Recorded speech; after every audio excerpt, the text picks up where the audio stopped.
Hi అండి, welcome to my channel అక్క చేతి వంట. నమస్తే అండి. మీరందరూ బాగుండాలని దేవుని మనస్ఫూర్తిగా ప్రార్థిస్తున్నాను. ఈరోజు మనం చేయబోతున్న రెసిపీ ఈవినింగ్ స్నాక్స్ అండి. నేనైతే మినపప్పుతో పునుగులు చేస్తున్నానండి. చాలా బాగుంటాయి. మంచి బలమైన ఫుడ్ కూడా మనము పిల్లలకి చేసి పెట్టచ్చు. అదే నేను రెడీ చేస్తున్నానండి. నేనైతే టీ గ్లాస్తో 1.5 గ్లాసు నేను మినపప్పు తీసుకున్నాను. దాన్ని అయితే నేను ఒక బౌల్ వేసేసి ఒక 3 గంటల సేపు నానబెడుతున్నానండి వాటర్లో. ఆల్రెడీ నేను కడిగేస్తున్నానండి. కడిగేసేసి వాటర్ పోసేసి నేను ఒక 3 అవర్స్ నానబెట్టేస్తున్నాను. నానబెట్టేసి మీ పప్పుని శుభ్రంగా ఇంకొక 2 టైమ్స్ మనం కడిగేసేసి మిక్సీలో వేసేసి మనము గట్టిగా, మరి ఎక్కువ వాటర్ కాకుండా కొద్దిగా గట్టిగా మనము మినపప్పు పేస్ట్ చేసి ఒక బౌల్ వేసేసుకోవాలండి. వేసుకున్న బౌల్ ఏమనంటే మనం కొద్దిగా సాల్ట్, కొద్దిగా సోడా తగినంత, మనం ఎంత పప్పు వేస్తున్నామో దానికి తగ్గట్టు మనము సాల్టు, సోడా 2 ఇడ్లీ సోడా అండి వేసుకోవాలి. ఇది వేసుకున్నప్పుడు మనకి పునుగులు అనేది చాలా క్రిస్పీగా, చాలా సాఫ్ట్గా కూడా బాగుంటాయి. ఎక్కువగా వేసామంటే సోడా ఉప్పు, ఇడ్లీ సోడా మనకు ఆయిల్ అనేది ఎక్కువ పీల్చేస్తుంది. మనము కరెక్ట్ మెజర్మెంట్స్గా వేసుకున్నామనంటే ఎక్కువ ఆయిల్ పీల్చుకోదు, చాలా బాగుంటుంది. అయితే అందులో నేనైతే కొద్దిగా నాకు తగినంత వేసేసుకున్నాను. కొద్దిగా ఆనియన్స్, కొద్దిగా పచ్చిమిర్చి, కొత్తిమీర, కరివేపాకు, అలాగే కొద్దిగా జీలకర్ర అవి వేసేసాను.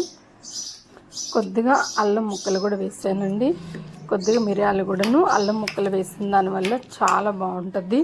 మంచి అరుగుదల కూడా మనకి అనిపిస్తుందండి. కనుకనే కొంచెం అల్లం ముక్కలు కూడా మనము యాడ్ చేసుకుంటున్నాం. అన్నీ కొంచెం కొంచెం మనకు తగినంతగా, మనం ఎంత పప్పు వేసుకుంటున్నామో దానికి తగ్గట్టు మనము క్వాంటిటీ పెంచుకొని మనం వేసుకోవచ్చు. నాకు తగినంత నేను వేసుకున్నానండి. ఇట్లాగా మనం అంతా వేసేసుకొని అంతా ఒకసారి కలిపేసేసి స్టవ్ మీద ఒక కడాయి పెట్టేసుకొని స్టవ్ వెలిగించి ఆ కడాయిలో కొంచెము మనం ఆయిల్ వేసుకుందాం. తగినంత మనం ఆయిల్ వేసుకున్నప్పుడు దానికి మనకు ఆ పునుగులు అనేది కాలేంత వరకు మనం ఆయిల్ వేసుకుంటే చాలండి. అలా వేసేసుకున్న ఆయిల్ని మనము మంచిగా హీట్ అయిన తర్వాత, అది బాగా కాగిన తర్వాత కొంచెం కొంచెం మనము ఆ మినపప్పు పిండిని కొద్దిగా మనం వేసేసుకొని అలా మనగా దోరగా మనకి గోల్డెన్ కలర్ వచ్చేంత వరకు మనం వేయించేసుకొని ఒక ప్లేట్లో పెట్టేసుకున్నామనంటే, ఇలాగా మన ప్లేట్లో పెట్టుకున్నది మనము మంచిగా సాస్తో కానీ, అలాగే అల్లం వెల్లుల్లి చట్నీ ఉన్నా, అల్లంతో చేసిన చట్నీ ఉన్నా, పచ్చిమిర్చి చట్నీ ఉన్నా కూడా చాలా బాగుంటుందండి. దాంట్లో కాంబినేషను మీ ఇష్టము.